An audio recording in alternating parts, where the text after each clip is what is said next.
Well, good morning, Sarah Rothstein. Thank you for joining us on the Building Texas show. I am thrilled to learn a lot about Centerpoint, Texas, and specifically for you, the Charmadillo, which sounds like a great place. But good morning and welcome, Sarah. Thank you so much. Thanks for having me. So the Charmadillo is a place in Centerpoint, Texas. So first, like, where and what is Centerpoint? Because I think there's two of them in the state. This is true. So we are in the hill country version of Centerpoint. We're in between Comfort and Kerrville. And there's some old timers here that do call it the center of the universe. So we kind of like to lean into that as much as we can. As you should.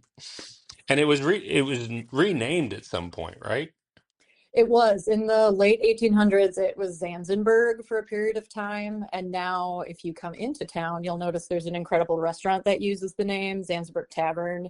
And then, even before they started, there's a really delicious regenerative pork and beef farm that's Zanzibar Farms. So everyone's kind of latching onto that old name. But yeah, it was a brief moment in time. Some old German dude had that last name, named the town after himself, and then they flipped it back to Centerpoint.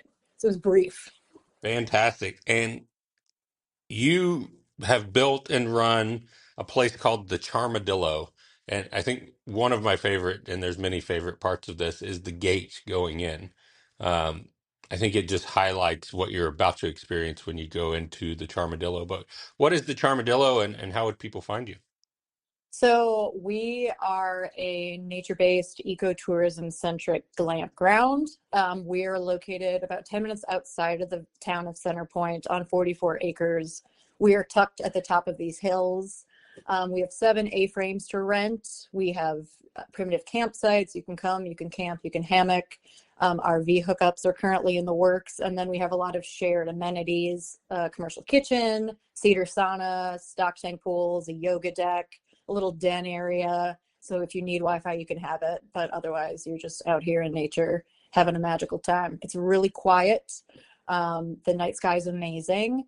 We're super lucky. We're at the top of this valley and we feel we're in the middle of nowhere, but we're still like 23 minutes from HEB, which is always awesome. And then 10 minutes from Centerpoint, which is this like beautiful little up and coming town with a lot of incredible things. So we just found the property just like on Zillow.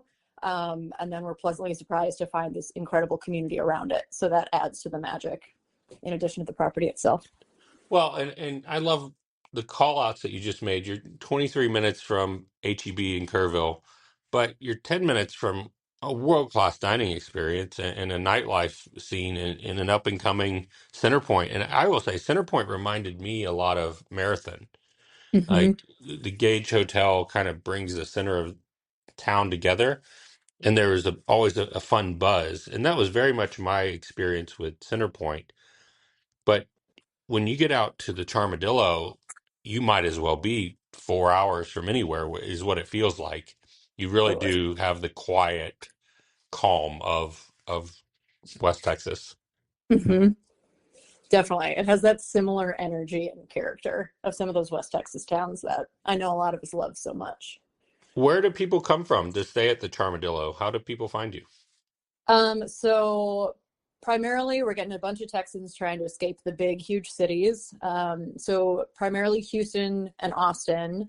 And then we're getting some more Dallas and Fort Worth and a good amount from San Antonio because we're only an hour from San Antonio, which is like another perk as someone that lives out here to be like, we're close to a big city with options and things as well. And then people find me through, we have direct booking on our website. And then we're on all of the different booking platforms. So we're on Airbnb, we're on HipCamp, and we were actually named this year one of the top 10 best hip camps in the country, newcomers, and then one of the top 10 of Texas overall, which is pretty amazing that people are really digging what we're doing. That is amazing, and congratulations. What is your Thank you. website? Is it It Charmadillo? is just thecharmadillo.com. TheCharmadillo.com. Mm-hmm. How did you come up with the name? Um, I It was taking a long time. I knew I'm originally from Minnesota. It was gonna be a Texas property. I just love armadillos so much. They're so weird and cool, and I love them. And a name was giving me a minute, but I wanted it to be catchy and fun.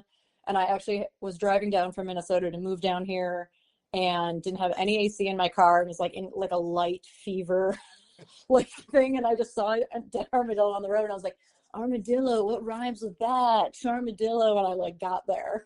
So the origin was kind of wacky, but I love it because it really speaks to the soul of this place. Like it's charming. It's non-luxury intentionally, but it is like really sweet and beautiful, and like something might be a little clunky here and there, but it's meant to feel very authentic and very human. And it's an entrepreneurial project for you. You are the founder. You started it. You've put this all together, Correct. and it's blood, sweat, and tears, right? That go into making that happen. Absolutely. But Yeah. you're what are you 3 or 4 years into the journey? We're about to hit year 2 in December, so we're still Year pretty two. new. Yeah, we're still very, very baby.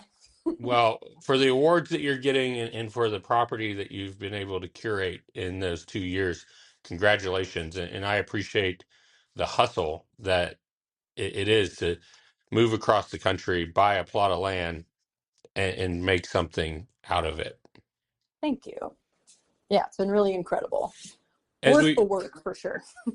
it's a lot of work. The sweat is a hard part, especially in the hill country. It's true, but it's good for me.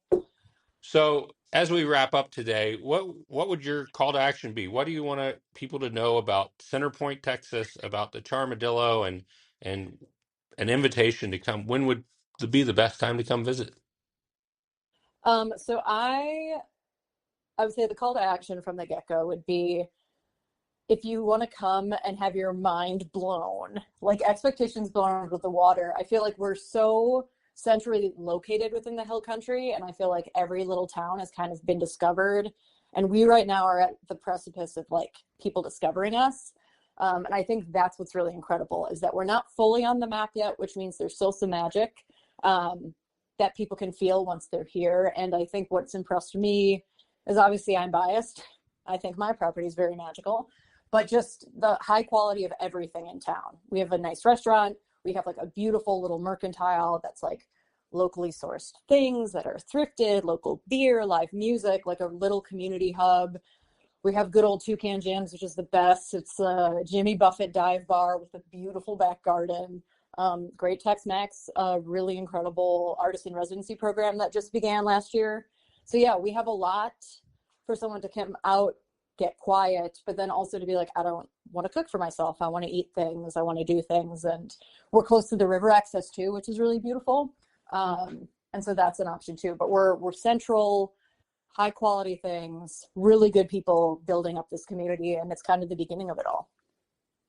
Well, Sarah Rothstein, thank you for joining us, and thank you for the way that you are building Texas. It's fun to watch and see it come full circle. Thank you so much. I appreciate it.